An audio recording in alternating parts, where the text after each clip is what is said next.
What's up? Good morning, everybody. Hey, Sloppy, what's going on? Hope you are doing well. There'll be no one in this room. Other format drives me bonkers. Hold on just a minute. Let me get the items set up. I hope everybody's doing well.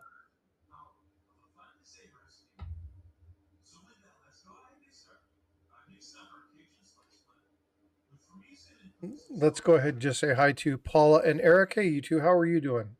Good morning. Good morning. I'm trying to pop the chat out. I had it popped out, but it went away again. And it looks like I I'm am doing well. froze. Thank you, everybody. You're froze. You are Looks frozen. like everybody else is not. You are frozen. Maybe it's because I just opened this. Hold on just a sec.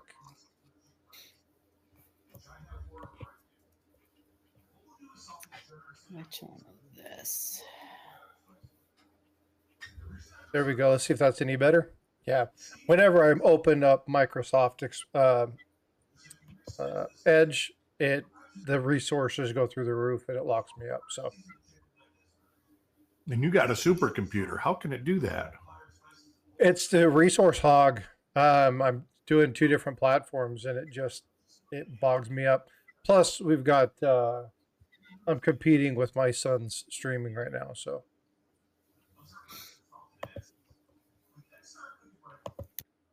Oh, he says he's offline, so never mind. Not sure. Well, how are you two doing? Wonderful. Wonderful. Paula, how about yourself? Did you get your top off of coffee? My top off. Your top off? Yeah, I did. What I'm kind of show is this? I know, right? I didn't say, did you take your top off and get coffee? I said, did you top off your coffee? I can already... My grandkids in the background. Yeah, I'll be muting for a minute. Oh, no worries. I'm going to put in here. I want to get Sloppy's opinion on something real fast. He said that the other thing drives him crazy. I want to talk to you about that. I'm going to go get a refill of coffee real quick. I'll be right back. Yeah, no worries.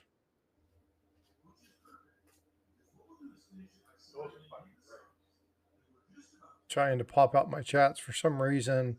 When I opened them before, they closed out on me.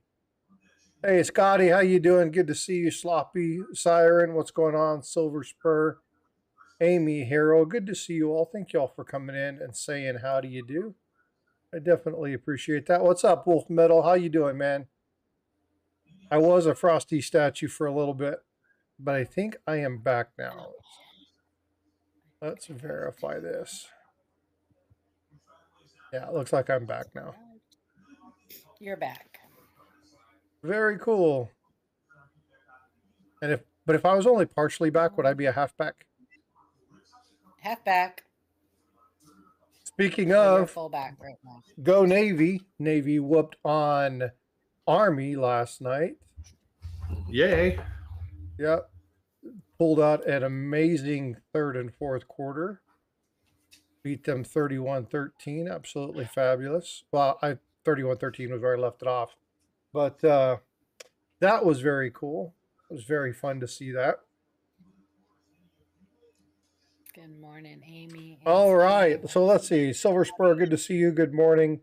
Thanks for coming in. Scotty Aquati, Darren Ottman, Dust Logic, Amy, Harold, Rockzilla, good to see you. Rockzilla, I'm glad you got the Secret Santa stuff. Rockzilla was my Secret Santa. Sent that stuff off. Oh, nice. So he sent me a very nice message. He was going through a very tough time. He lost his mom not too long ago. So it was good to say that brought you a smile. So I'm glad.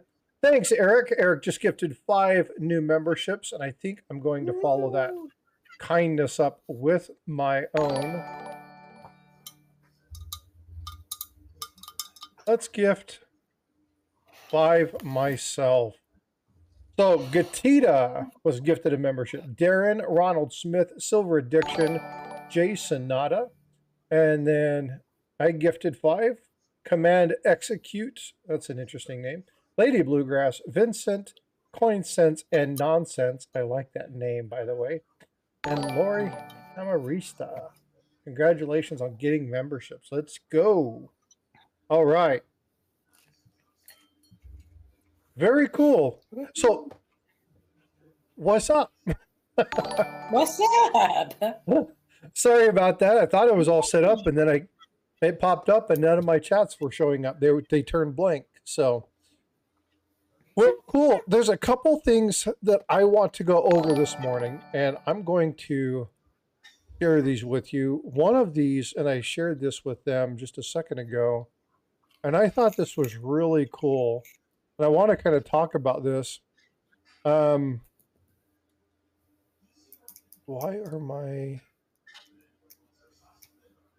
are my tabs not showing up? Interesting. All right, so let's go ahead and throw this over here. Wait, hold on. Rare $1. Oh, that's a great story there. This one right here? Yep. All right, so rare $1 bill with the serial number 1 discovered in a vending machine. Check this out. Look at this. Very cool. 00001. I bet somebody's grandmother or grandfather's pissed. Looks well circulated though. Yeah, it looks like it's been circulated. That person somebody ironed it. Yeah, but still, number 1. I'm surprised it made it through any kind of circulation. They were talking about the likelihood that you would get that. It's pretty cool. It's in Parkersburg, Georgia. We've seen some pretty cool things come across Livecoin Q&A with Kingdom Currency coming on the line and showing some pretty we've had stuff. several like solid 1s and solid 8s and solid. Well, the solid 8s is like a really big deal. It is. It's a big deal. We've had. Yeah, really but cool this is just really cool. Never had it. Yeah, and the solid 8s has something to do with the Orient, doesn't it? Yeah, it's a very lucky number.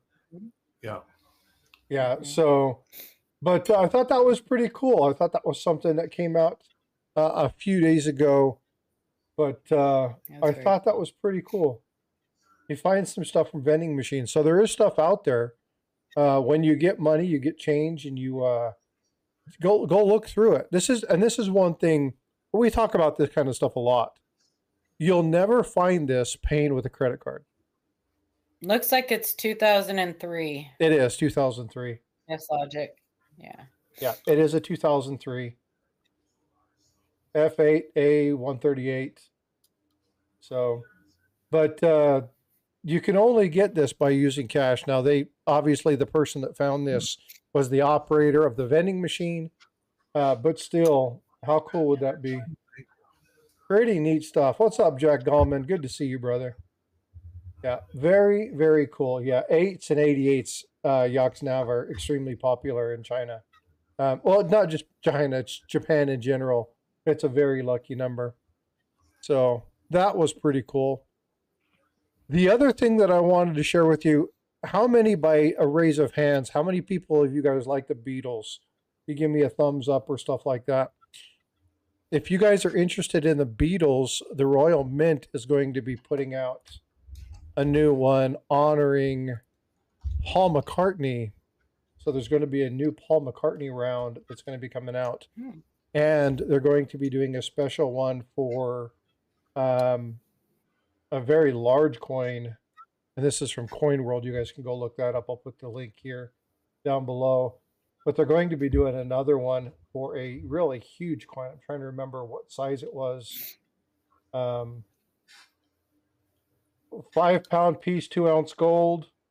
There's going to be some local circulation coins of like guitar picks and stuff like that. So if you guys are Beatle fans or you live in and around the UK, be checking out, be on the lookout for this. There's the normal half-ounce coin is going to start out about 15 pounds, 28 pounds, I think, for the 1 ounce. So be checking out for that one if you guys like Paul McCartney. And then the last one, this one I wanted to show just because they were talking about it yesterday, is the Marine Corps. Many of you have already seen this, but this is the new Marine Corps set. Pretty cool set if you're looking at getting stuff like that. I won't be purchasing this from the mint. If I get something like this, I'll be buying it after the fact when I can get it at a cheaper price.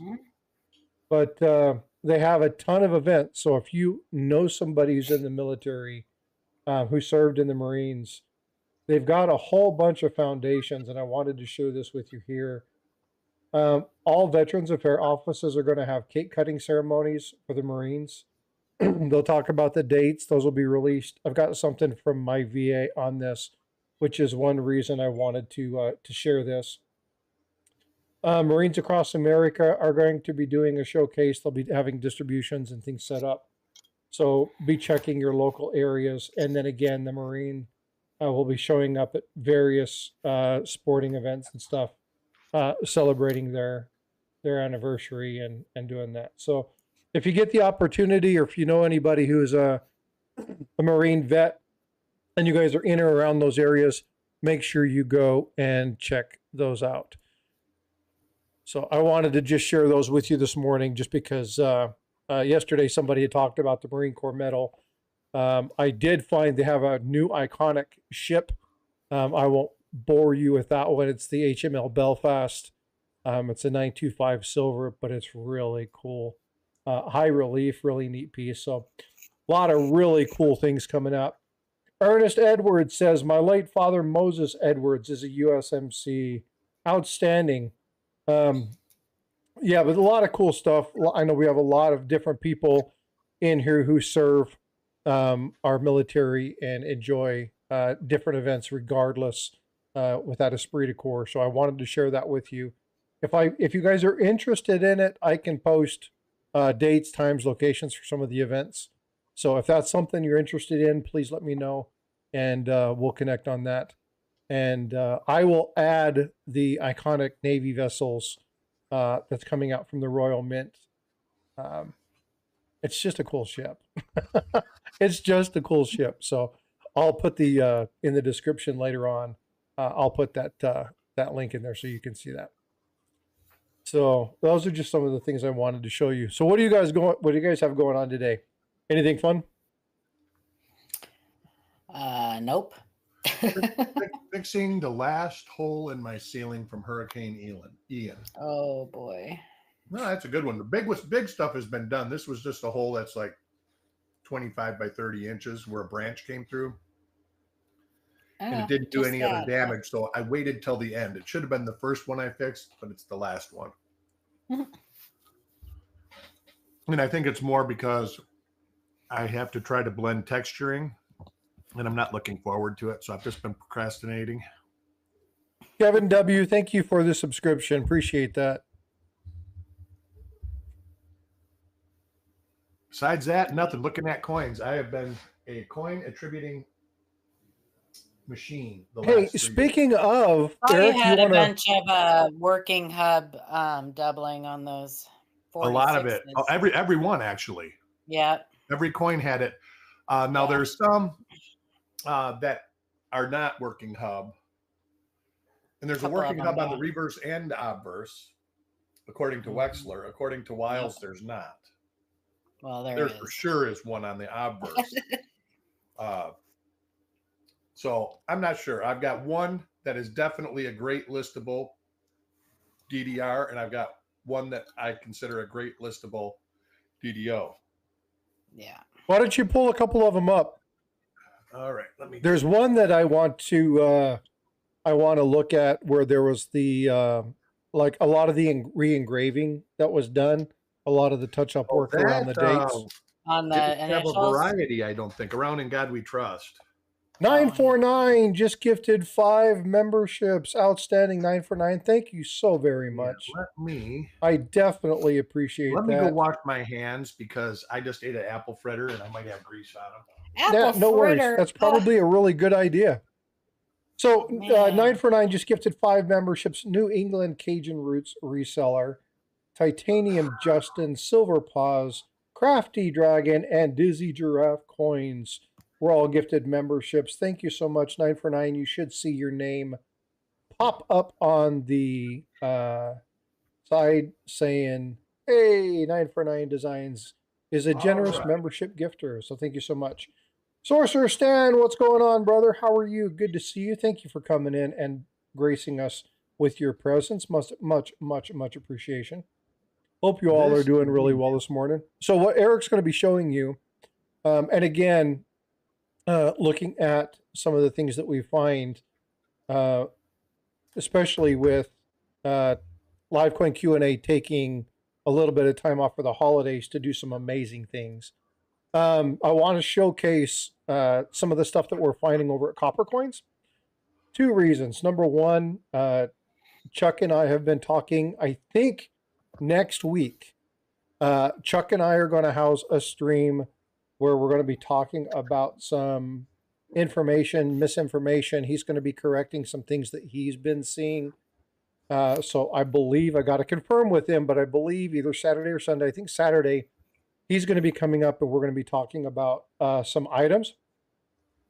But the other one is just to promote, both continue to promote Livecoin Q&A and continue to promote Copper Coins for the amazing work that they do. But the last few kind of draws have yielded some amazing coins. Some really nice stuff. Yeah. Yeah. Some amazing stuff. And you'll go through droughts where sometimes you just don't find anything and you'll go through roll after roll after roll. We have been very lucky the last few weeks. Very lucky. But they search really, really hard to find good stuff. Like they go out of their way. They have a lot of communication with people. They have a lot of people that they buy stuff from, and they take time and effort. They work really, really hard. Eric was up since about 4 this morning, attributing coins from that, looking at items, trying to validate, verify. Because I had some that I said, this is what this is. And I still think that's what they are, but I'm not willing to put in this science. It's not well, I think this is it because I see this. Right. It is, or it isn't. And there's a couple things that make me say that it might not be. So I would not put a definite attribution on it. But this is one that I would send in and have attributed. The one that I got up there right now. I don't see anything. It's waiting for Frostbyte. Wow. There we go. That's the part. And this is very much like. Let me move us out of the corner. Can you zoom that in just a hair? Yeah. What I'm looking at here, I'm going to move it to a different spot. You got the split right here, and it's doubled up the side right there. Very kind of minor-ish. Looks like it might have a little bit right up here. But this is kind of like, you can see right here also. This is this. This is the bottom of the olive branch. It is that sure looks like dieware to me. Nope, it is not. It is very, if you look up FS, I think it's DDR or DDR number 4, FS 504 is just like this, except a little more severity. It comes down here. Let me see if I can get it to where it doesn't look like dieware. But like right here, you see the split serifs, and it goes up. There's actually 2 within Wexler, and actually within so here's my question to you on that. Okay. Where you said here there's a little bit too. Here's my question to you where you said that looked like split serifs on the. It looks like machine doubling to some people. No, what it looks like to me is if you follow the flow of the metal. Let me get you. It follows the flow of the metal, much like trail dyes, but not. Well, let me see here, get some information. The description you give might be an actual correlation to what I'm speaking of.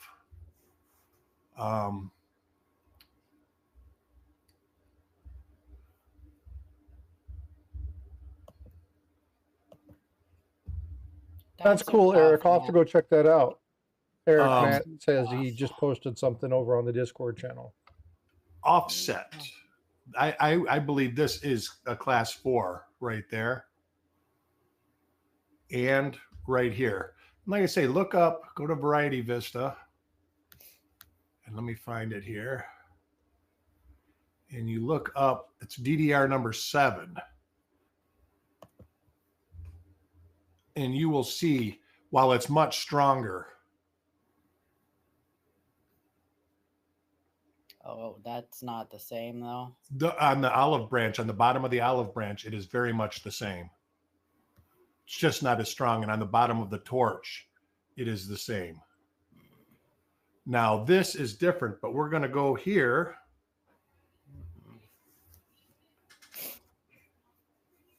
I would like to see a overlay on that one because those dies look like they have been abraded. Oh, a lot of them have been worked. Yeah, but you look right there.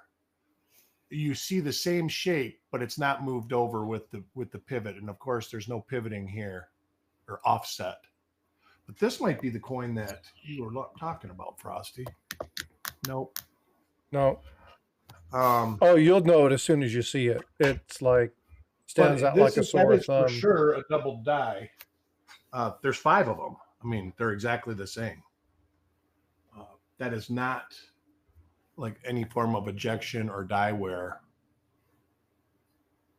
Yeah, Eric. In this, if I would have just saw that, I probably would have went, it's not. But that's the part right there that gets me.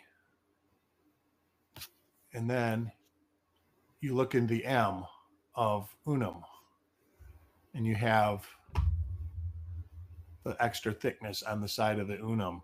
The dot is extra thick. I'm not seeing it. Well, it's kind of hard to see. You look at this dot, it's round. You look at this dot, it's egg-shaped.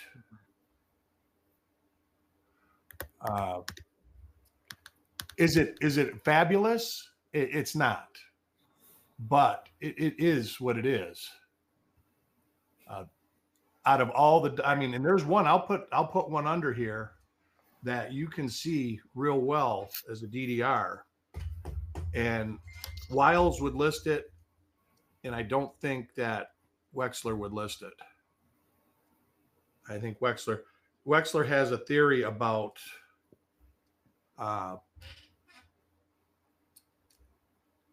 the doubling, and I agree with it actually, because it's the same theory I say is going on with the 1909s. Oh, this has got some of that stuff that Frosty's looking at. Is this the better one? Let's see.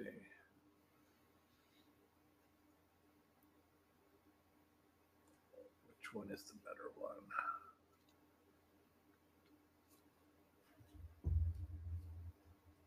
Yeah, see, I don't see anything in that image. Yeah, I'm still looking.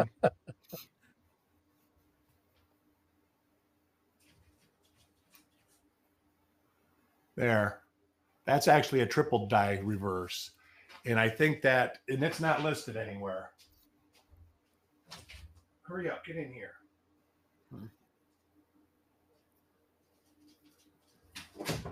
And then you can also see it in the D, of course.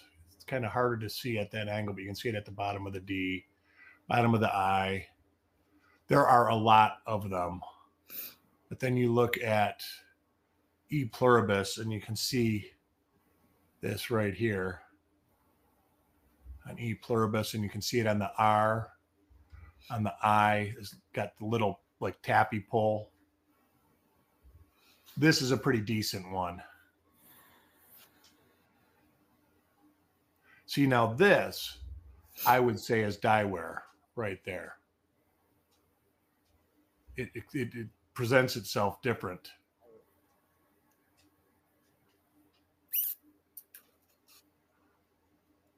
So that is the one that I was most impressed with, and I'm surprised that it's not listed. And then you have,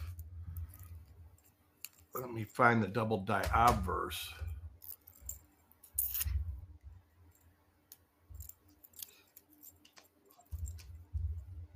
There was one of the obverse that I saw. That This is the nicest one of the obverse. Definitely. The other ones, like I say, I think Wexler considers it master hub or working hub, but it's definitely doubled. Hardcore.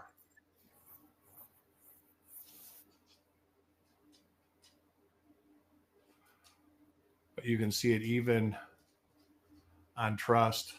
In the bottom of the U there. Those are the small initials. Right here. Oh, on the initials, that's where you can spot. There's probably 10 of them. Well, there's 2 different initial types. That's two right. Two different motto types. Here, I'll show you. I'll show you the other initials because the double die I just showed you. Is that this one? I'm getting them all lost now. Yes. This is what she speaks of with the initials. Then make sure you show that the retool date or the retool. But he does talk about how the working hub doubling that is so prevalent on the 46s, how it changes with die wear. Oh yeah, I was looking at the initial. Yeah, that one that I showed you has not anything. That's the other set of initials right there. Smaller and further apart. Same with the motto. Yes. The motto is different. Slight, but it's there. All right. Now that was this. And what resource are you looking at, Paul? Are you pulling up Wexler's? That was Wexler's that she's reading. No, it's Variety Vista. Oh, is it? Has a You're design talking variety. about the initials. Yeah. Yeah. But Wexler talks about the working hub doubling on the 46s. That, there's changes that it changes in appearance according to die wear, as the dies wear. So and yeah, I don't think it changes in appearance from die wear. I think it changes in appearance when they start the hubbing process. The blank is like a pyramid. I'm talking about. I'm talking about the master die. That's what I'm talking about. Yeah, he talks about the variances on how they can be different, but not exactly the same. And it's not just die wear or die state because they're different in early die state coins. My theory. No, I'm talking about the master die. That's what you're talking about. You mean working hub, not master die. Working hub doubling. Is the master die. The working hub doubling, can change on the working die. It's not necessarily exact, but it's close to being exact. And I'll show you one that is actually on the master hub, I believe. Here, I can put it. It's on my coins. Every one of them had it. I'll be back. Okay, Arnold. Find this. Coin number 1. Yeah, coin number 1 had it.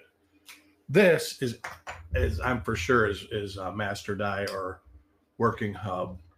So Eric, did you hear that Santa Claus is broke? Uh-oh. Yep, now he's going by St. Nicholas. Nice.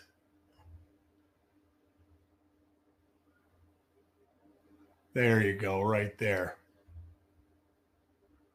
That I for sure believe is working hub or master die doubling on the 6. Can you explain the difference? Well, the master die is working. Let's say it's working hub doubling. It could be working hub because there was dies that didn't have that, but they did have the different initials.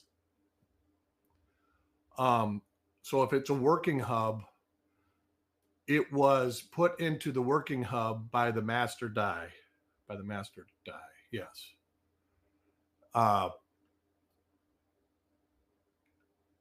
And then put into the working dies by the working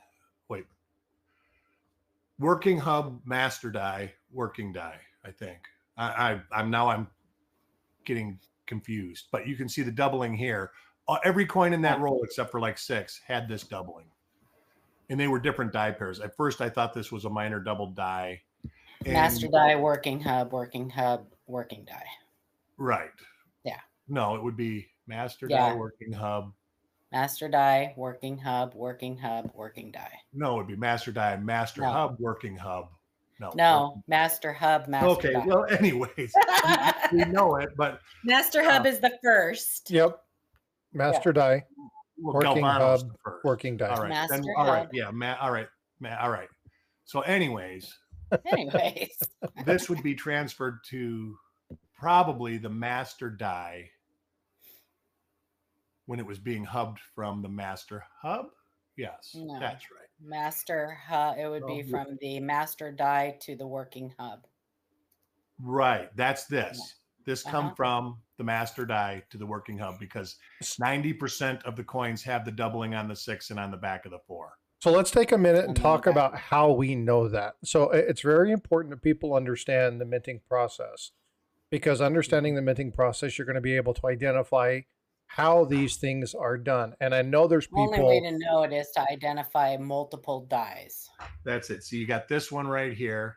With the same doubling. Let's find something. That little die gouge at the end of the D. And that's something that they've done for us. So we don't have to do it. Well, but again, it's important to understand kind of how they identify this. It's not just looking at it and saying, oh, that's what that is. And there it is again. There's a lot of information that has to be done in order to identify these. These are why you have things, and if we're going to reference it something, it's like the VAMs, right? When you're looking at all those are all pairings of dies. The reason they know what they are is because they looked at every single die pairing and cataloged those. That's how you're able to identify what that is. The same basic process has happened by Wexler and Variety Vista here. They've looked at these items and been able to identify those dies. But it's a different die pair. And that goes to what Wexler is saying, that when they start producing these, there's a little bit of variance side to side, up and down, because they're pushing a flat object against a cone. And it does stress it differently how I mean, it's not an exact science. So there can be a minor variance where it can be very minor on one right here. It can be a little more severe on another and still be from the same working hub. Right. So that's how I come to the conclusion after about 6 coins that it was working hub. Now let me look for that other thing that you're talking about. We saw a little bit on one coin, but if you have like 5 or 6 other ones that it's so blatantly obvious on. Here's one right here.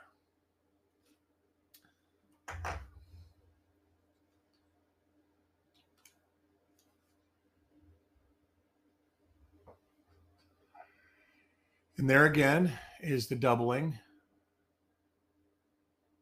But then you look right there and it's, well, that's not a good example of it either. You can see it, but it's not real deep. We had some that this all around the edges was super deep. And there might have been something where the dies were breaking prematurely there and they were trying to strengthen the die. That I think is speculation. I don't think it's ever been confirmed. But they do it a lot on 43p steel sets also. But let's see, what was another? I got this one. This was the good double die obverse, but then you've got a more minor double die obverse.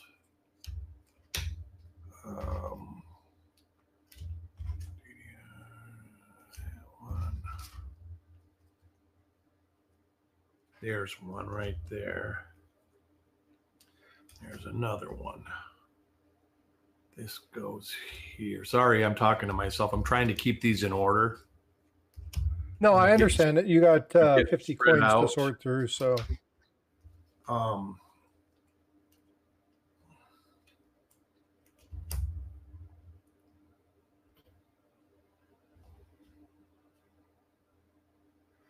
See, there's one. It's just fatter on the 9 and the 6, but there's doubling on the designer initials.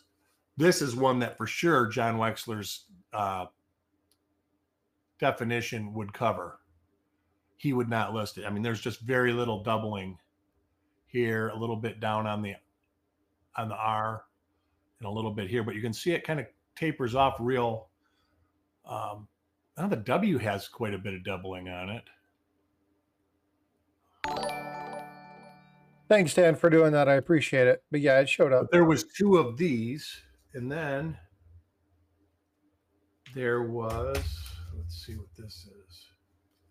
This one, which is different. Wait a minute. No, this one. Almost showed you the same one.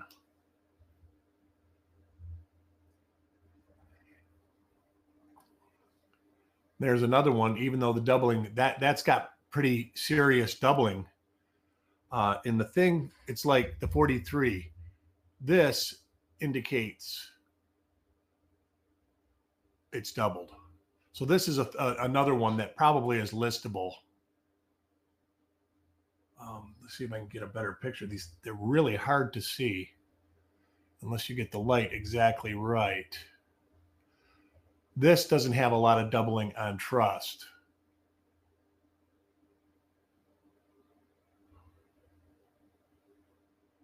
And none of them had doubling on Liberty. But that's beautiful on the date. I mean, look how fat right here is. That's fatter. And then also you see almost like a curve and a pull. That's another thing that you get. Yeah, you can really see it though down at 9 and in the initials. Yeah, and, yeah. Right here. Yep. Up here. You see it in the 6 coming like this. And I understand why they don't list everything. I think it was Bill Fiva that said some of these things are like looking for fly poop in a pepper jar. Fly poop. That's like the what is it? The professional years or the Lincoln legal years? The stuff in the windows. Yeah. Fly poop out of the pepper. Chihuahua. You know, also you have to. They did a lot of retouching. That's what we're looking for, Paula. And channeling. We have the channeling and the retouching. That's what that looks like on In God We Trust. Oh, but we got an example that it's like it's serious. Oh yeah, it's extreme. You can see where that. In my opinion, is there was a massive clash and they tried to clear it up because if you look at some of the abrading on some of these coins, it's massive. It's like they redid the entire freaking surface of the die. Well, that's not what I'm talking about, though. No, you're talking about what I'm talking about and what Frosty's talking about. It's just not coming out in the words the same. Like the channeling around the devices. Yeah. Yeah. You see it on Lincoln's face, on Lincoln's Sense all the time. Mm-hmm. And I think they did that a lot in the 40s.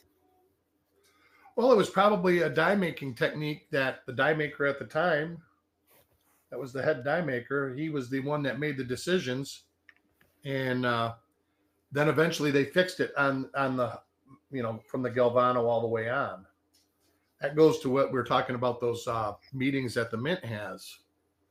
Is it the CAC meetings, I think you call it? Mm-hmm. Is this it? CCAC. CCAC, yeah.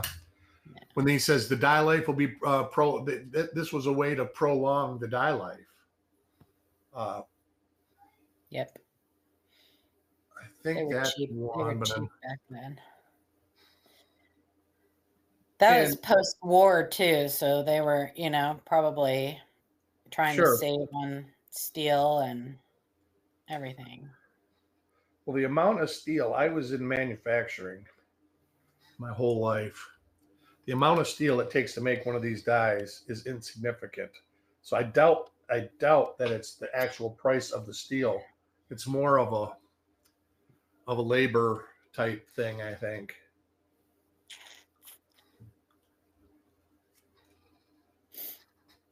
Yeah, I guess maybe this is one. I'm trying to find it, and it's kind of dark here, so I'm looking with a loop. Let's see if that's one right there. There you go. That's kind of a fresh one too. There's one even deeper than that. where you can see it right along the top. Oh yeah, that's one of them. Yep. And if you look at how much there's the abrading, I mean, look at how much was done. It looked like there was massive die. Yeah, but I don't think that's related. You don't think that is? Mm-mm. Because I mean, you look at that, it's insane. Yeah, I don't think that's related though. To what?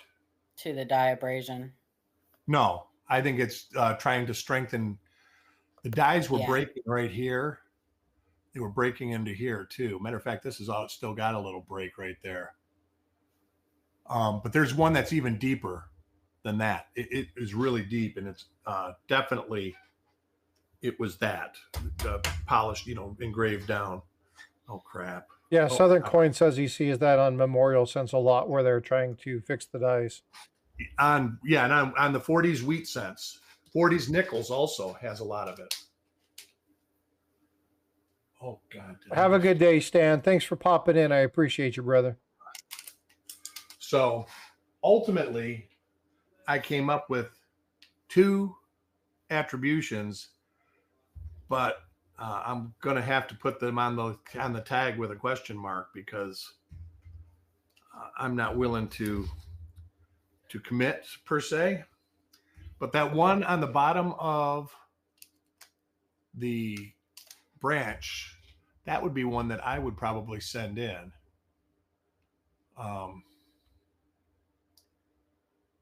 But I don't know anybody who has sent any. Has anybody sent any double dies into Wexler? Because they've got a new attributor for double dies, and I don't know how he's, every attributor does things a little bit different. He definitely might not follow the same opinion that John Wexler had.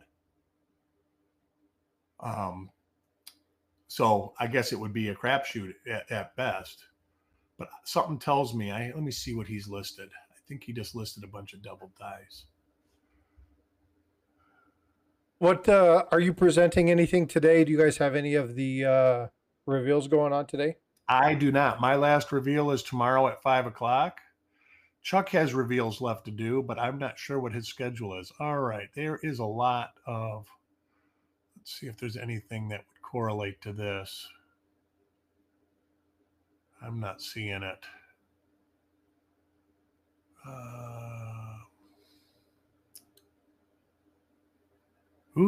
Additional information about a UFO. I like those UFOs. No, speaking of UFOs, he's in the stream. We call them UXAs, unexplained anomalies. What's a USA? UXA. UXA is how we list. Oh, yeah, I get you.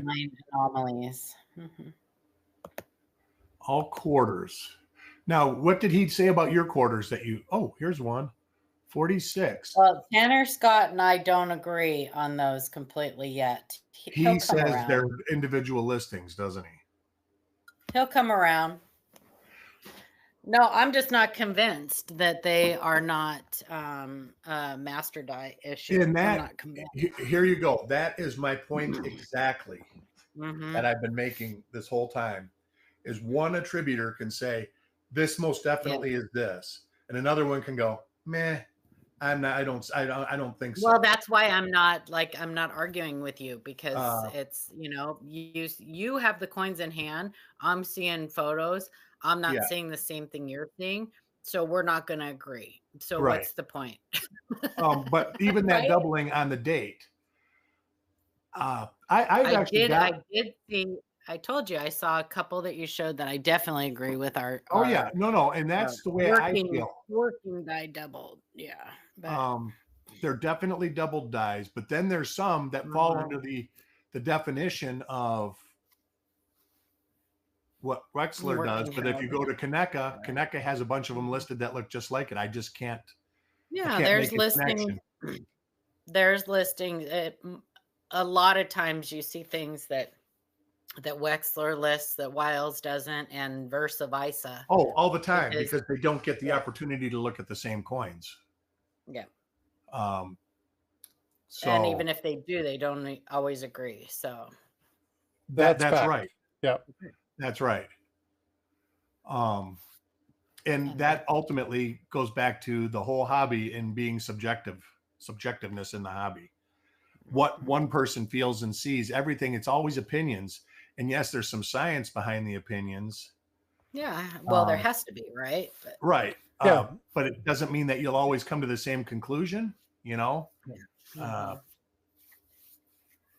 Well, and the important thing here, and I just put this in chat for Coach said, I guess you guys are kind of reverse manufacturing and thinking like the minting process to know what the intricacies are.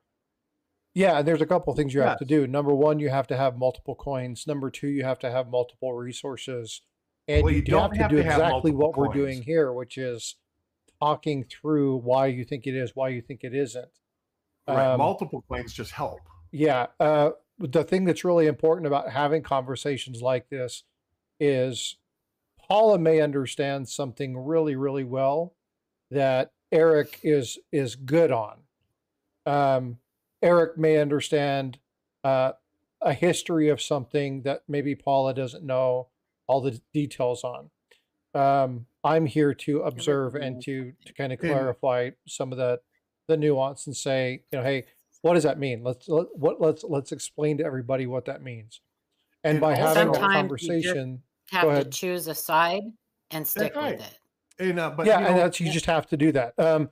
You'll find the same thing with errors and attributions and varieties, and even the experts don't always agree. So, I mean, with double dies, you don't know, like, what is James Wiles? What does he do? Like me, my main focus is RPMs. That's what I collect. I collect double dies and other stuff now too. But the reason I got into this was to collect RPMs. It's what I liked. And if you look at Kaneka, they don't list a lot of minor RPMs, even though I've heard through the grapevine that they are going to start listing them. That's because the attributor changed and he thinks that they need to be listed. Now, I don't know if it's true or not. The source is pretty reliable, but you never know until it's actually done. But then you've got Wexler listings. They list the fly poop and the pepper. So in copper coins is listed fly poop and pepper because you got an argument. You want a complete listing of everything, of all the anomalies. In a perfect world, that's where we would be at. And then sometimes you find a listing that you don't agree with at all. That's right. That's right. And but then you have there's a lot of time put into this. Mm-hmm. And then you start coming to the conclusion of, I've only got so many years of my life and there's not enough years to put them all in. Right. That falls into a lot of it too. Not to mention, if you look, even you can look at the Wexler listings and the Variety Vista listings. I won't say Kaneka. And you'll see minor listings. And then you look at who discovered it. And John Wexler and James Wiles were a lot more apt to list a minor listing if it was their coin. And that's in the publishing. You can just look in the publishing and say the coin was submitted by, and you can look and you get it. My thing is, here's a problem. This is a 46p. A lot of these could be listed already. You just can't link them up. With the P mint, with no mint mark, the mint mark's one of the best markers that you can have.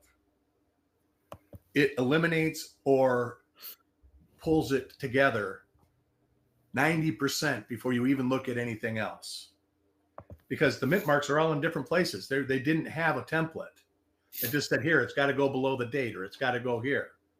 Got to go above the dome on the war nickels. Try to get it in the center. But they're all in different spots. You look, they float all around. Class 6 double dies in the 30s and 40s. Brian Allen literally has thousands of them that are unattributed. And it's because you can't attribute them because they're probably 5 different die stages, or yes, stages, not states. And 4 of the 5 aren't listed. And you can't say, until you find the one that's in between, you can't say, well, this definitely connects this. And you see that on copper coins all the time. You'll see this listing was found to be a later die state than this. And that's because we found a coin that's usually in between that you can link both coins together and link them together. Then you move it and delist it. Hey, Steve LaPointe just dropped 5 more memberships. All right. Smog the Magnificent, Nice. B. Roos, Big E, the Silver Sphincter, I still like that name, and Cece, Miss Christina. Thanks so much for that, Steve. Matt T says, if I ever show up in Tulsa, I think Paula will smack the crap out of me. Nah. He wanted to know what I'll just Kaneka ignore you. was. I'll just ignore you. Or she'll put a unicorn suit on and follow you. That's not. I'm never wearing that thing again. I got video of that. Shannon owns it too. now. Shannon owns it. So, but yeah, that's my take on attribution. It's always changing and evolving, and it depends who attributed it. And that's why I asked: is anybody got the coins attributed by Tanner yet? No, Tanner and I went back and forth for a while on those double. I've got those 2000 on the obverse of the women's quarter series. Yeah, I've got some of those, and I've got to look. I'm not sure what my opinion is. I've seen a couple pictures. The thing, if it's on the hub, it's going to be on tons and tons and tons of different die pairs. It is on tons and tons and tons. Like by tons, you mean like 60? I think they carried over the obverse dies from design. Oh, it's on actual different. Oh, yeah, most definitely they carried the obverse dies over. Yeah. They make the dies for the whole year. They don't change. Yeah, actually, I don't think they're being listed separately. So that's my issue. Can't say we've got one passion, we've got determination. Like, and if we set our sights on something, and then attribute it to the next design also when it's the same exact die. Right. My question was how many they make, how many quarters they're making? 10 billion? By load. Yeah, a lot of quarters. So if they get 1 million coins out of a die, which on a quarter, there's no way. They're probably getting, in a perfect world, 500,000. And more likely, probably 250,000. So they're probably at like 40,000 die pairs. It's a lot of die. I also believe that it's a master hub issue. It could be. I haven't looked at it enough to actually. Or I should say master die issue because there really isn't a master hub. So I should say it's a master die issue. That's right. Not anymore. Everything is right to the master die stage. Yeah. So are they doing that with everything, or are they doing that just with everything? The metals? Everything, the master's on a CNC now. CNC. Yeah. But I do think that they'll switch over to the laser and just start making working dies directly. And that's part of my theory on why there are so many double dies in the last 3 years. I think that they're just putting patches on stuff, replacing it with cheaper stuff because they know what the future is going to bring. There's no reason to retool everything. Replace is necessary until we get the retooling done. So that's my opinion on it. But then again, there's no scientific or factual proof. It's all speculation because nobody has gone in and inspected the process. It's all speculation. So it's much like back in the days when the mint used to, do all their own smelting and everything else. They would, and here's another thing. So with our copper-plated zinc planchets that we get from a couple third parties, actually, I think we get them from. Now they're all. I don't think the mint does any of them. The mint did do some of them in the 80s.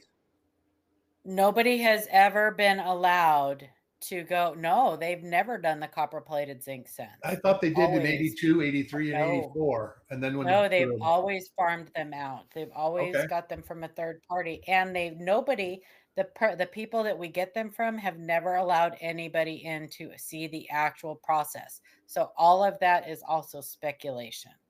Yeah. Why don't they allow that? They used to allow people to go in. I don't know why these people don't. I'm sure it's like it's Alan Herbert writes about it in his book, and I'm sure it's like Levi Strauss. Talks about it. You can't go in and walk to make the paper. That's totally isolated from public. How they make the rag for bills. So a lot. Yeah, I understand that, but you should still be allowed to see, like, the general process. You know, I mean, we don't use Galvanos anymore. They can if they want to. Oh, that I'm sure I'm sure if Ken Potter or one of them would call and say, "Hey, I want to come in," and I'm sure that they absolutely would allow somebody to come in and inspect the process and stuff like that. Now, would they allow them to take pictures like they used to? I don't know. I don't think the Mint allows pictures inside the facility anymore, do they? Not anymore. I don't believe so. Yeah, I think they tell you can't use cell phones or anything while you're in there. You can in their gift shop. You can in the gift shops. No, right. Yeah, most definitely. Well, that makes sense because they want you to buy stuff. So you're showing their stuff off. It's free advertisement. But, there's a lot of processes in manufacturing. They call it proprietary processes. They don't want the rest of the world knowing what they're doing. I understand it, but like I say, there's just things have changed in the last 2 years, and nobody can convince me that they haven't. Well, do you think that if they are buying manufactured machines, so I don't think they're buying remanufactured. I think not remanufactured. Let me finish my statement. Okay. So if you go through and you're taking photos, now if you look at some of the old videos that were done, you would see, the name of the manufacturer. You would see the serial plate. You would see the name, and then they would have their labels on the side of the machine indicating what that was, or any cautionary items, or if there were any hazmats, they would label all of the hazmat, the warning symbols, chemical signals, and things like that on the sides of the machines. But I'm wondering if now that they're shifting to more of the laser engraving, if the U.S. Mint doesn't want people to know the types or the brands of machines that they're utilizing, so that these people who are counterfeiting aren't utilizing the same general technology. I think that what you're going to see is the laser engraving is going to be for higher end, larger coins. And they're going to use this like a CNC router to do the rest of them with a needle and everything else. Right.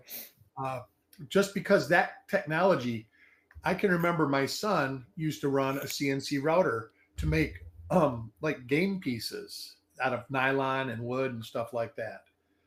And it was a very expensive piece of equipment, like 15 grand he paid for it. You can buy a CNC router for $60 now. Is it one that can make a die? Probably not. But that just tells you the one that used to be $15,000 is under $100 now for the motor. You've got to do the computerized stuff and serial it, get the serial port all done and everything like that. Well, I mean, my buddy does CNC work, and some of the machines he has are $50,000, $60,000, $80,000. Right. But they've come down in price. The ones that he used to have were $750,000. So they've definitely come down in price. And that's my point. If you're buying a press, and the press is a bunch of money, and then of course you buy let's just say it's a Joe's Press Company press. Everybody uses the same press. But like when GM gets it, when Ford gets it, they do something proprietary to make their product where they think it. So they do something to change the press a little bit.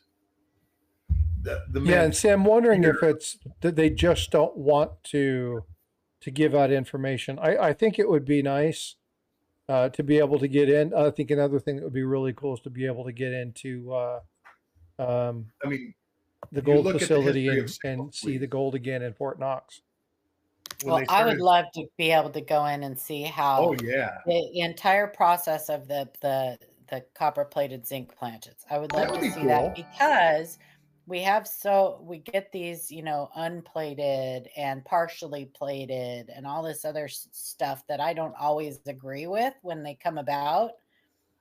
And I would love to see exactly how they say that, or if that's even possible on some of them. I would say it is possible. It's probably not. Well, a lot of probable. people say it is possible. A lot of people say it is possible. It is possible because it's not always possible. I'm just saying that on some of them, I don't agree. You're right. No, I agree, because you can take acid or other stuff and remove stuff. But there's a lot of videos on YouTube about plating, not plating coins, but plating in general, rechroming bumpers and stuff like that. And they talk about when certain chemicals in the solution get at a certain point, the plating won't stick anymore. And that's all great. But right, I don't know. Quality control should catch that. I don't know if that applies to copper plated zinc sensor or anything, because I've never been able to be in there to see it. So right. That's what I'm saying. A lot of these errors that are coming out, quote unquote, it's all speculation, and it's all, so a lot of times it's what's more likely than not Occam's razor, but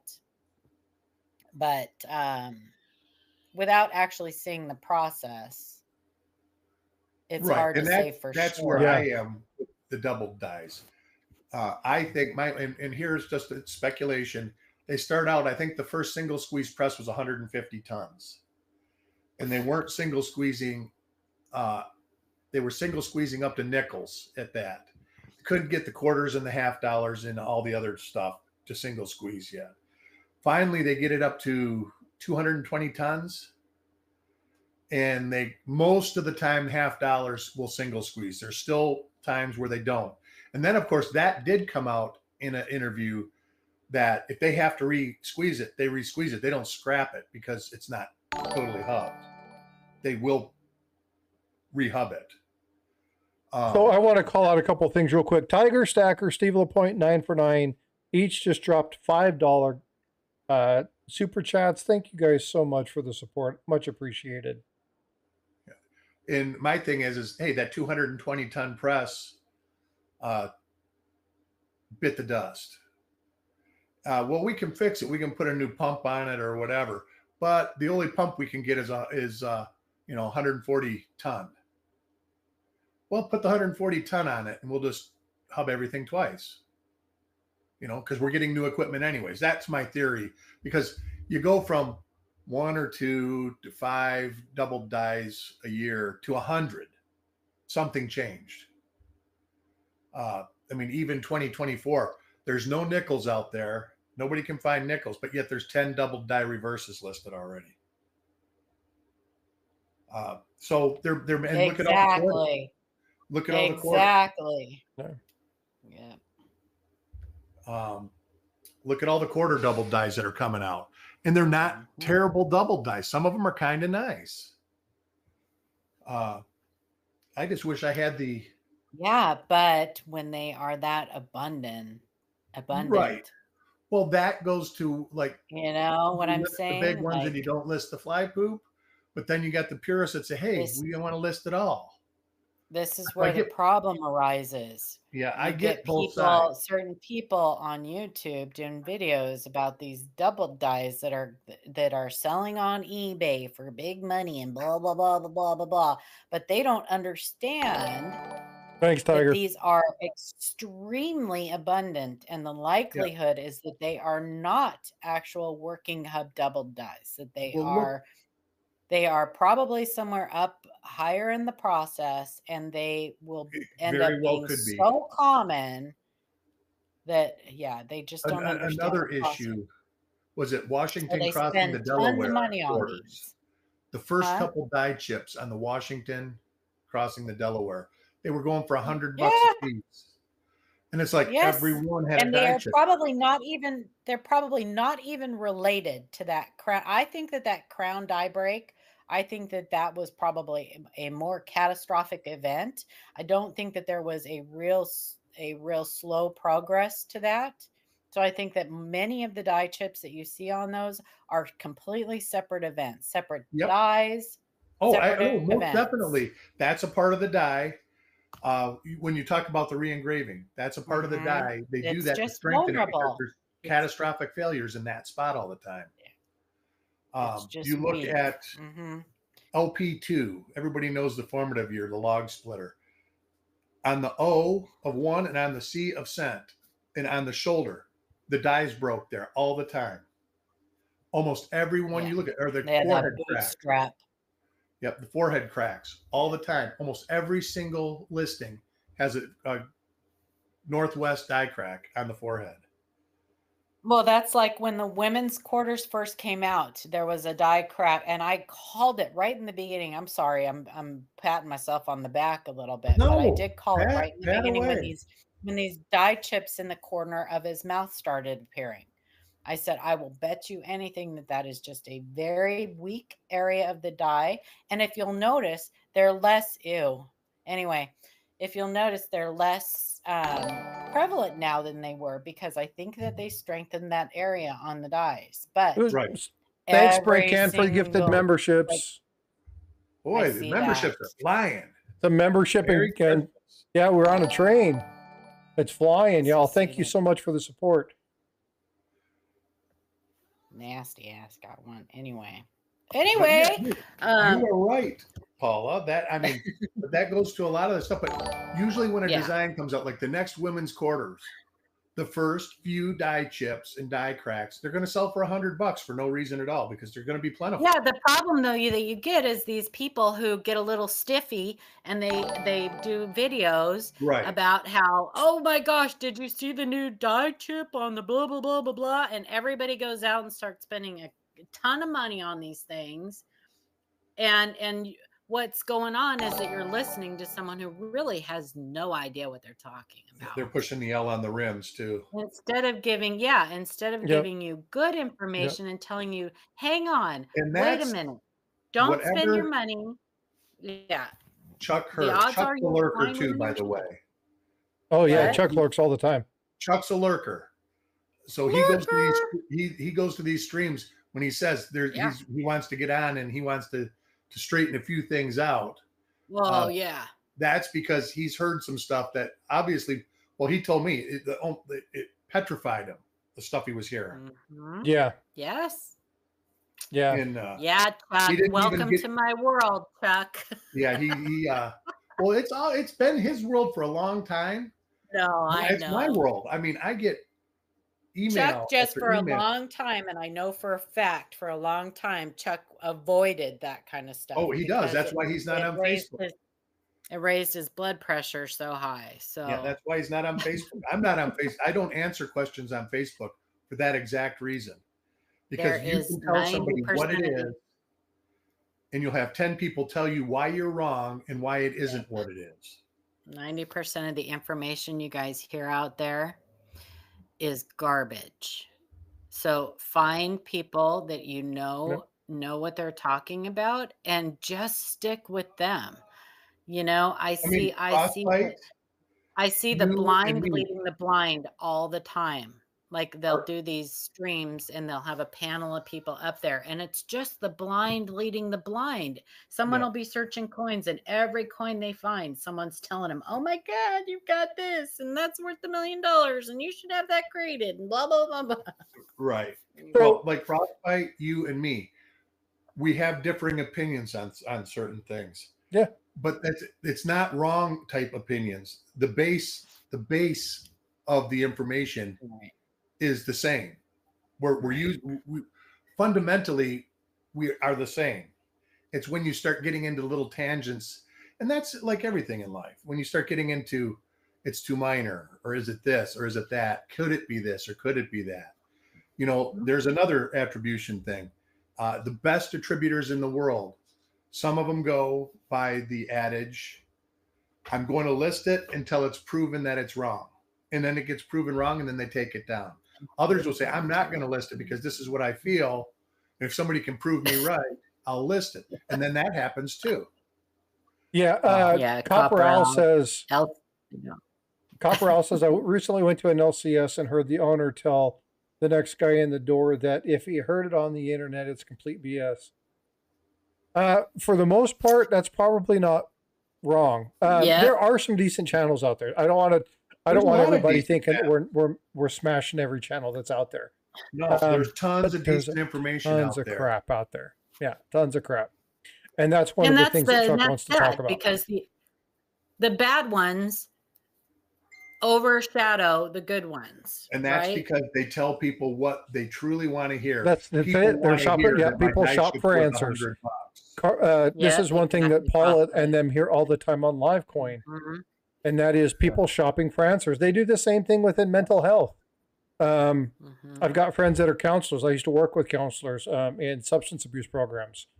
And you get the same person asking different counselors the question, hoping they would get somebody to say something different. Then they would go back to all the other ones and said, see, you were wrong. Because they're just waiting for the one person to support their claim. And this is one thing that is the problem with social media, is that every idiot now has a stage. Before the village idiot was the village idiot. Now every village idiot has followers. And they're making money doing it. Yeah. They're making money doing it. They don't care if it's true or not. They just want to hit that, that next milestone. And you'll see all three of us. Chuck, you'll see that on Livecoin. There's a lot of channels where you're going to see one thing remain.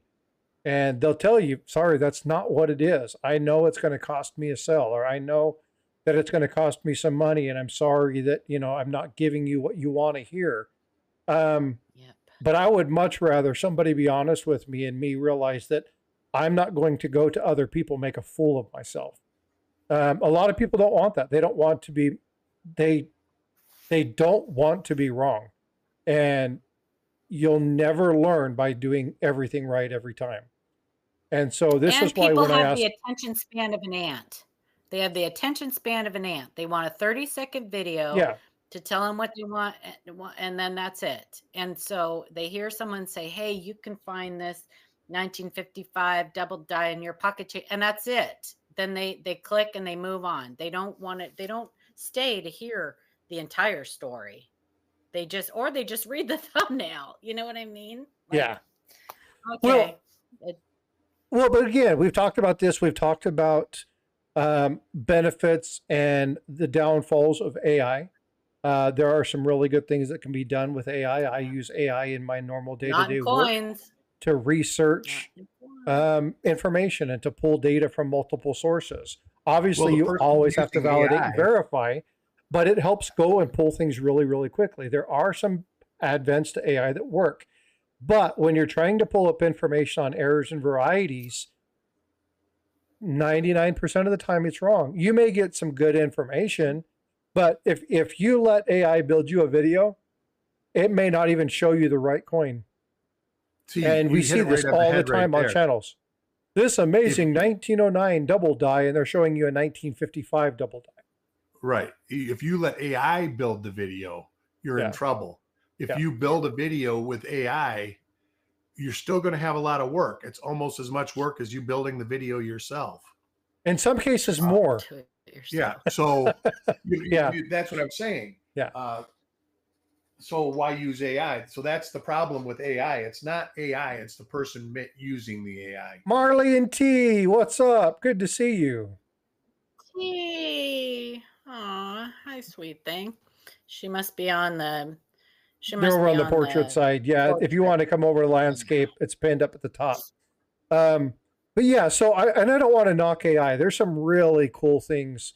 I've got a lot of friends. You guys know my daughter, Bifrost, does a lot of artwork. And by the way, if you haven't gone over, please make sure you're subbing her up. But they have a lot of friends, and we have people that do coin manufacturing and stuff like that. There's a lot of issues when it comes to people utilizing AI in the art world. And one of the problems is that it pulls multiple people's artwork to generate its own image. And so even though it's quote unquote their own stuff, there's a definite problem when it comes to that. So it can be problematic. So there's cool things that can be done with AI, but again, it's not when it comes to coins. I have not seen one good example of AI used in coins. Not one. I don't think I have either. Example. Nope. But like I said, have had to correct the AI. I think it's the creator using the AI Chad. that. No, I tell people stuff on. Sorry, Frostbyte. I tell people stuff on Facebook, and then they come back at me with a clip that they took off of Google of whatever this said. This is the information I got off of Google, and it's all AI crap. That's right. That's why wrong. So I quit participating. So they're like. So what they do is they go, well, they don't know me from Adam, so who are they going to believe, me or Google? They're going to believe Google. That's right. Because they don't know who I am. This is what you talked about last week too, right? And I still don't fully understand the concept. But that's they go out and they buy subs. They spend hundreds of dollars with the advertising. They use these bot channels. I still don't fully understand how all of that works because I don't understand the benefit of it. But they grow their channels really, really, really fast. And then you get people who give good, solid info and they have 2,000, 3,000, 4,000 subscribers. And then you're going against a channel that has 200,000, 300,000, 400,000 with 20,000 views because they're paying for these views. And so you see this and it gives that the appearance that they are more knowledgeable than you are. You see this channel that comes across and we all know who it is. That's the guy who always puts his face over other people's videos. Saying that, oh, this is an amazing thing and you need to get this. And hey, save this because you heard this here. And those are tactics that are used to make people think that, oh my God, he's the source of information. Like I've got to do this. You got to be very careful with that. The problem that channels like us have is how do we promote ourselves in a fashion without looking like we're trash? Right. I'll just say that Eric's incredibly good looking. Dude, I told you, I'm not going to lie to people for you. You know, the only time I've ever seen Eric good looking is when I close my eyes. It's the best, isn't it? Though you've never seen anybody quite that good looking. Just verify. If you hear information from somebody and you don't really know the source and you don't have any history about that person or whatever, and they give you information, just verify it. You know people you can email or message or ask that, Everybody in here should know reliable sources to verify the information at. Yeah. You don't have to Google it. So I want to read something that is an extremely good comment. Gravity is just density. It said first, who knows who will take credit for it. Paula has talked about this a lot. And that is there are a lot of people out there who just want to be first. They don't care about being right. They just want to be first. That's right. And well, you know what second is, right? It's the first loser. I'd rather be right. Yeah. And so me too. I'd rather be right. Yeah, but it's a great comment because when you're talking, I love physics and astronomy and stuff like that. You guys know this if you've ever followed my channel. Oh yeah, by the way, look at my portrait side and my landscape side back screen. By the way, I did all that work myself. If it drives you nuts, tell me that it drives you nuts. But I've done all the design work and all the animation and all that stuff myself. So trying to do something different that represents me. But so I appreciate that because it's absolutely right. People gravitate towards the thing that's dense. And a lot of these channels are dense. But again, it's volume. And a lot of people they know how to use FOMO and they know how to use things against you. You look at some of these advertising. What's that game? 8 Gravity or 8th Era. Prime example. Yeah, 8 Era. 8 Era, yeah. Prime example of people utilizing. With the star privy? Yep, people utilizing Nobody's talking about that anymore. Nope, figure. You're not finding it. So I did a short on this, and I'm like, this is a big flop, and I want to explain why. If you go look at any of the gaming communities, boy, I got a lot of flack for that, though. Yeah, but it's okay. I sure did. People hated on me for. But here's the thing: if you go back and look at any gaming forum, right? You go do a Google search. I will push this out to anybody. Go out to Google search, and barring any paid advertisements, those don't count. Any paid advertisement, I want you to go look and type in Google, sort it out by the last 2 weeks, and type in 8th era or 8 era. And I want you to tell me how many hits you get. And the answer is none. They're not talking about it in gaming boards. They're not talking about it in the gaming community. They're not talking about it in the development circles. They're not talking about it in the numismatic realm. The Mint's not talking about it. Nobody's pushing this game, which means it's no good. It's a flop. Nobody's talking about the star privies either. I would lay wager. Now, people are still talking about the star privy, but normally it's coin channels like us or Coin Media or Numismedia or things like that. Right. Or people that have them and want to sell them. Yep. And so you'll see those. And again, not paid advertisements, but go look at it and see if you can find that. And I pulled a video search. I copied it. I put some information out there. I did a short on this. You will not find anything in the last 2 weeks in Google on this particular game, the structure, the development, new items. You will find a couple of paid advertisements. The paid advertisements are by two of their biggest sponsors. And those two of the biggest sponsors, they're only there because they probably did a 30-day or 60-day ad. And so let me ask a question. You just won't see it. My question is, with the game flopping like it is, do you think they'll even go with the Eagle Privy? My hunch is that if they show that if this isn't going well, they won't do that because there won't be any money in it. So we may not even see that Eagle Privy in April. All right, let me ask you a question, Frostbyte. What was the initial cost to buy these Star Privy 1 ounce Silver Eagles? I think raw they were like $69.99. $69.99, and then they can buy them for $45 right now. Yep, then they dropped to $49.99. Yeah. J&M Bullion's got them for $45.78. Yeah. So they're dropping in price. Yeah, they're dropping in price already, and that was from a Google search. Worthless Star Privy ARC. Eric, it wasn't the coin that people had a boner about. It was this one of 50,000 8 era which was marketing. I get it. I get it. I just was wondering. It was all marketing. If they were going up or down in value. They've obviously almost went down in value, half price. Right. And they're still promoting them as the lowest mintage ASC. Well, they're not. They may be the lowest mintage bullion ASC. Right. But yeah.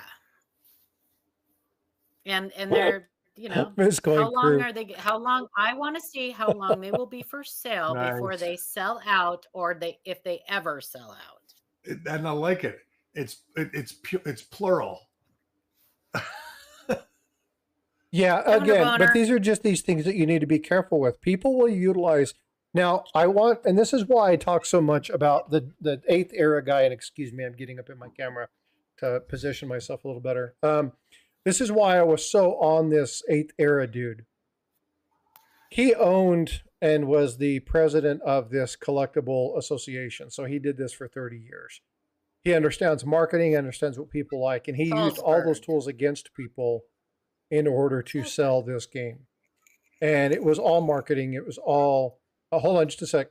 Hey, bud, question for you. Have you ever heard of 8th era? My son is like, I've never heard of him. No, my grandson either. My grandson's a huge gamer. I told you guys that. Yeah. He looked at it and he's like, I'm not playing that. He's gaming right now. He's like, I've never heard of it. Like, I've never. So again, this is one of those things where they tried to use, they came into the community, they came into our community, and they're like, we're going to try and get these guys to go, this is the next big thing. And they used that FOMO against everybody. And they went to the Mint. Now, if you go back and you'll look at that video, and I posted that link there, go back and watch it. You have to watch towards the end. listen to some of the stuff that he said. My son told the mint director, you're missing the key objective. We have an opportunity to make a lot of money here. If we do this, we sell this and we market it this way. If we do this, we're not doing 1 million of the star privies. We only want to do 500,000. We want to separate it. We want to make sure that these mintages are sound lower. We're going to do special ads indicating it's only one of 50,000, making people think that they're very limited numbers. The whole purpose of this, the whole premise of this was to get people to go, oh my God, I've got to go get this before they're gone. It was all a FOMO trick. It was all utilizing the potential most of the people or the sound. Didn't play the game, Kevin. Yep. Most of the people got those because they bought them. It was not because they played the game. And I'll bet you somebody made money off of it. Oh, I'm sure they did. Yeah, I'm sure they did. Yeah, of course they did. And so, but this is the kind of BS that we want to try and work and protect you from. We need you guys to understand, we're going to say things sometimes that aren't popular opinion. And it's not that we don't like these things and we're not hoping that people come up and develop things that are benefiting the community. We absolutely want people to do things that benefit the community. We want things that are going to benefit the hobby, and we want people to come in. We want people to subscribe to these channels and come in and really understand what collecting is and what errors and varieties are. And, you know, I'm pushing copper coins right now because the stuff that they're doing, there are coins that he's finding right now, those 43S steel cents that have those really solid ones, like the one that I got, they're fairly valuable. They're an expensive little coin. You can find good things. Now, will you always get one? No, but if you don't have time to look at them or you don't really know what to look for, Copper Coins offers you a service for you just buying the coin and then they're looking at it for you. Live Coin Q&A. Live Coin Q&A will allow you the opportunity to take photos of it, ask questions. Don't just send a crappy photo and say, tell me what this is. But hey, I've looked through this. I think it's this. I want to find out more information about this. Can you give me more about this? Am I right? Am I wrong? And tell me why I'm right or why I'm wrong. And they will do work. They will do research. They will study this for you. They take time out of their schedule to help you. I promote these two because of the work that they do for the community. They really bust their ass to make sure that you guys get the best possible information that you can get. Now, I bring them up on my channel because, one, as they start talking stuff, I want to be that person that says, hold on, explain that. I know there's people like myself who don't necessarily understand the premise of what's going on here. So can you break that down? Tell me exactly what it is in plain language of why this is what this is. And I use my process management, my project management, my strategy management to listen to those things. And here, I can hear it in the background. We're not doing it to make a bunch of money off it. We're doing it because we love the hobby. I don't make a dime. No, we do it because we're interested in helping the hobby. I make a little bit of money, but I make a little bit of money. Yeah. I don't do it for the money, though. The money is just, it just happens. Yeah. And at the end of the day, you guys can buy what you want. It's your money. It's your hobby. You get to collect what you like and you get to buy what you like. But you should always be open to hearing all sides of the story, right? To getting all opinions on it. Exactly. Because certain things are going to be good investments and certain things aren't going to be good investments. Certain things you're going to spend money on just because you really like them. Other things you're going to spend money on because someday you pass it on and you know that your family will benefit from whatever investment you made on it. But that's actually been part of my goal this week is I'm going to get it by the first of the year. I am going to get some sort of organization. So if something happens to me, it's not a free for all, because right now, if this was taken to a coin dealer, they would just go, throw it in a coin counter. We'll deal with it later. Basically, it's that bad. Tubes and tubes and boxes and boxes and boxes and boxes. Just leave it to me and Paula. We'll make sure it's sorted properly. Exactly, Eric. Yeah. But and it's not going to be perfect, but it's going to be in some sort of order. The good stuff's going to be pulled out, and at least all the $50 will be. It won't be 60 boxes that have $3 half and a couple silver dollars in them. all the silver dollars will be in a box or 2 boxes or whatever. All the half dollars will be in a few boxes. All the dimes and quarters will be in boxes. That's my goal. All the real good stuff will be by itself. Hey, here's something I found. I've got 13 31S plus a graded, so 14 31S coins. I thought I had like 4 or 5. Nice. 14. Kevin, that's great. Hey Barry, thanks for the sub. Beautiful thing is as long as you have somebody that you trust that you can ask your questions to, Kevin, that's all. That's the whole point, right? I don't care if you don't want to use me, if you don't want to use Eric, Chuck, if you want to just use Frostbyte, and that's great. Too. Use whoever you want to use. I use them. if I got a question, well, I wasn't going to say anything, but I use them. Yeah, I'll ask Frostbyte. I'll ask other people. I know a lot of people to ask if I don't know. Yeah, Paul is the same way. But see, this is where this community is good. Like, and I have had a number of people send me coins and say, "Hey, can you tell me what this is?" Sometimes I can answer that. Sometimes it's really simple. It's like, "Oh, those are plating blisters," or "No, that's that's a counter stamp," right? No, that's you can see where somebody punched a hole through that. It's not dire. It's been a repaired coin, right? You see that in some of the old Indian headsets and stuff. But there are other things that's like, well, hold on just a second. And I get on the phone and I'm like, hey, Paula, have you seen this? Oh yeah, that's this. Hey, Eric, we got this thing. Here's this 58D. Can you tell me what this is? Oh, that looks like this, right? And so I use them. So you guys use me. Again, I don't have to be your sole center source. I'm not telling you that Livecoin Q&A has to be your sole center source. I'm not telling you that Copper Coins. I'm telling you that the three of us are here as a resource. It doesn't matter where you go. What you're going to get from the 3 channels that are on this panel right now is integrity. You're going to get honest answers. And if we don't know, we're going to tell you we don't know.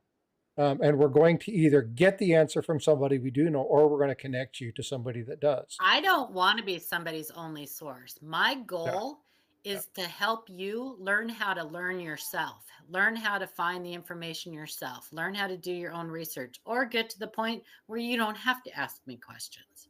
That's what I wanted to do. That is my point for doing what I do, is giving you the tools to do it yourself. Yep. If you're just asking people questions all the time and never learning anything yourself, we see that a lot. We see people who constantly send us like the same question over and over and over. And at a certain point, we realize they're just using us to get answers. They have no interest in really learning.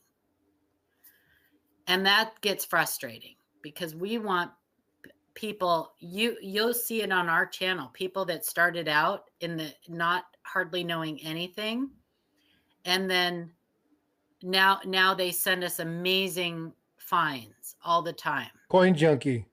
We have 2 people on our panel that were just beginners when they started out on our panel, and now they're teaching people, and that's fantastic. Oop. Yeah, well, it's a lot of fun. I have gained and gleaned so much information. Now, mind you, that the 2 people that are here are not the only 2 people. There's some other amazing people that I would like to call out. The Jacks, Jack Young and Jack Riley, brilliant for this hobby. Mike and Matt, Coin Show Podcast, brilliant for this hobby.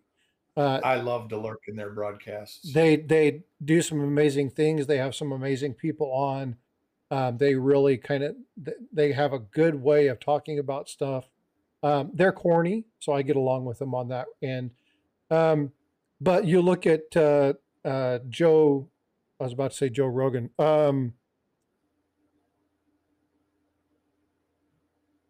Help me, Paul. I just went blank.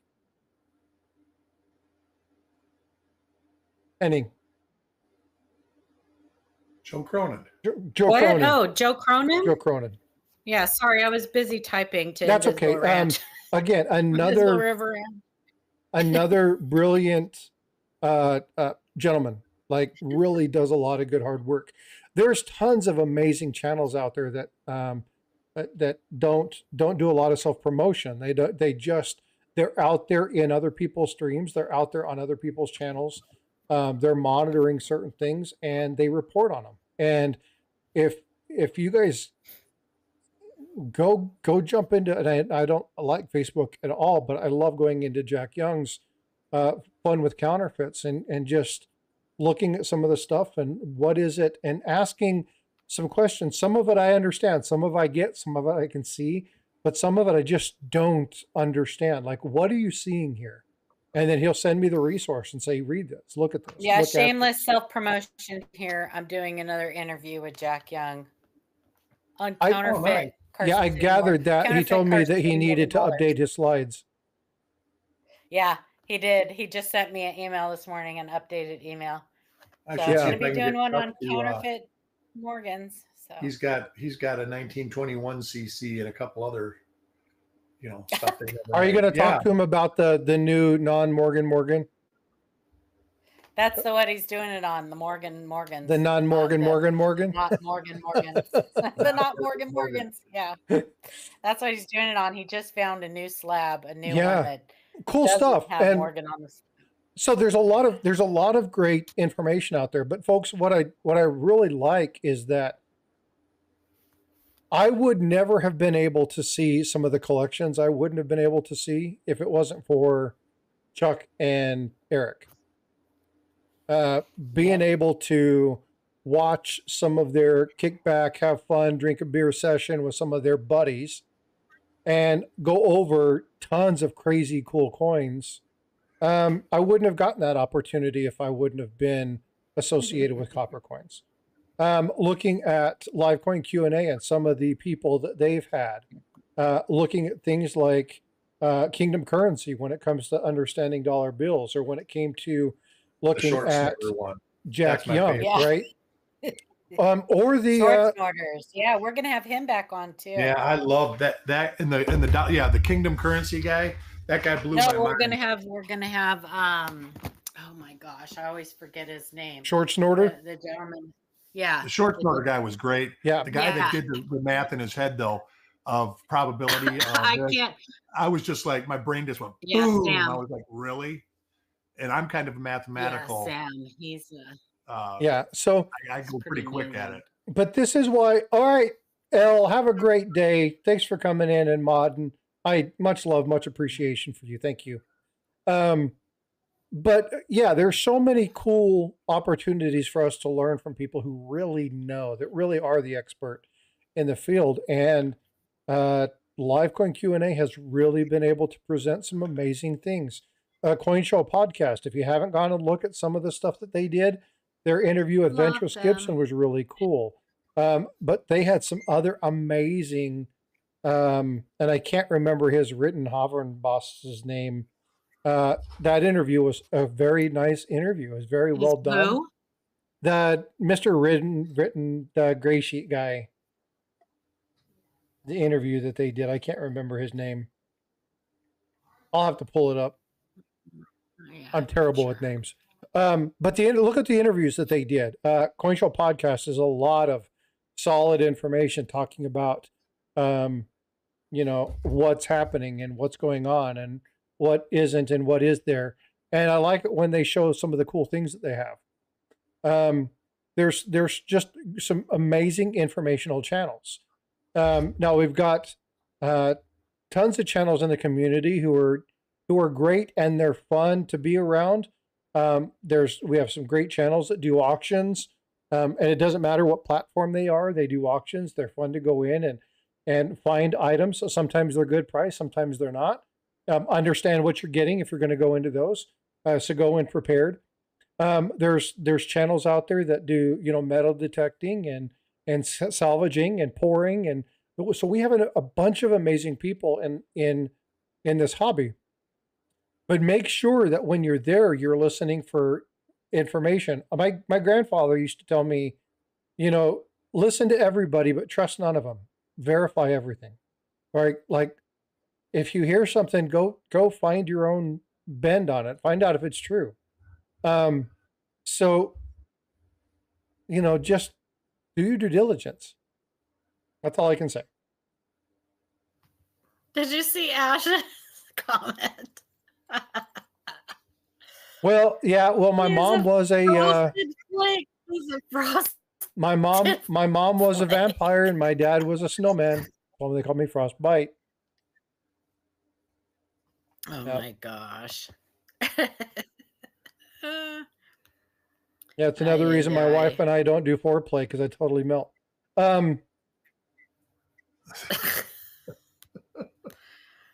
Anyway. Oh my gosh. I don't know where this went off stage, but it's time to go. I gotta go.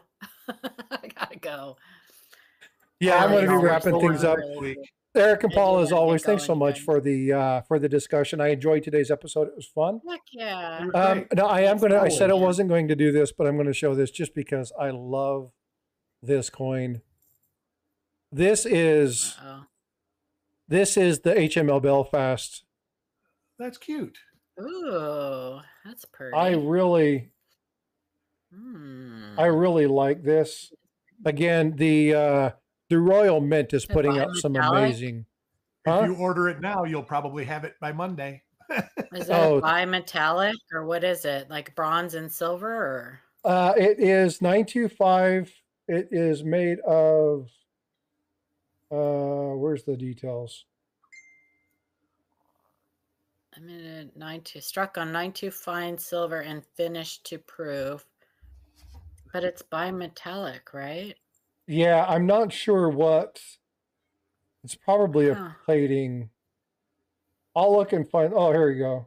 Oh, there it goes. Plated with fine gold. Outer is 925 sterling silver plated with fine gold. Inner is 925 Oh, very cool. It looks like a bimetallic. So yeah. So anyway, absolutely fabulous piece. I'll be picking this one up. See ya. Bye, Paula. But yeah, I had a couple of people just text me and say, show me. But yeah, absolutely fabulous. This is going to be one of the new ones. There's not a lot of them. There's only 1,938. So, but cool stuff. Absolutely beautiful piece. So anyway, just wanted to share that with you. All right, folks. Well, Eric, thanks so much for coming up and hanging out with me today. I look forward to next week. We'll see y'all soon. All right, we'll see you later. Ladies and gentlemen, there's a lot of cool things going on. Tomorrow is the Copper Coins reveal show at 6 p.m. Central, 7 p.m. Eastern. Make sure you go over. If you haven't already subscribed to them or Livecoin QA, please make sure you go do so. Please go over and check out my daughter Bifrost channel. It's at Bifrost Artworks 801. Please go check her out. Check out that channel. She's doing some animations. Give her some thumbs up and let her know that you like that kind of stuff. We are going to be doing a New Year's show. She's going to be here doing some custom artwork requests for people. Maybe even doing a full-fledged painting. So we'll talk about some of the stuff that she's doing. Eric, thanks so much for throwing the Copper Coins Discord. Please go check that out. Chuck monitors that quite frequently. Lots of great discussion, really cool posts on various coins. Again, make sure you're subbing those folks up. I will be maybe going live later tonight talking about some Texas legislation and some money matters. If you're interested in that, stay tuned for a potential pop-up. But ladies and gentlemen, I appreciate you. Love you guys. Be well, be blessed. And I will see you guys in the streams. Go check out Coin Crew later today. Check out their auction. All right.